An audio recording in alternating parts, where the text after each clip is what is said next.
అందరికీ నమస్కారం.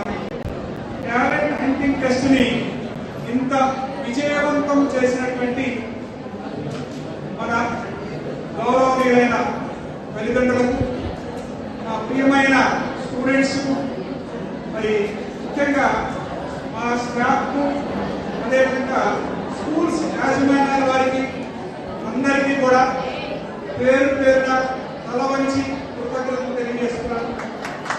ప్రోగ్రామ్స్ అవ్వచ్చు కండక్ట్ చేస్తున్నాం, కానీ ధన్యవాదాలు. తర్వాత మొదటగా మన రాజమండ్రి టీంని ఇక్కడ ఈ వేదిక ద్వారా మీ అందరికీ కూడా పరిచయం చేస్తాను. మొదటిగా మన రాజమండ్రి టీం ప్రిన్సిపాల్ శ్రీ ఈతకోట మురళీకృష్ణ గారు, senior lecturer, senior lecturer, 25 years experience, academic experience surroundings లో విజయవాడలో అన్ని చోట్ల మరి అడ్మినిస్ట్రేషన్ లో కానీ అకాడమిక్ లో కానీ ఎంతో అనుభవం గడించి ప్రిన్సిపాల్ గా మరి మీకు పరిచయం చేస్తున్నాము. అందరూ ఒకసారి క్లాప్స్ కొట్టి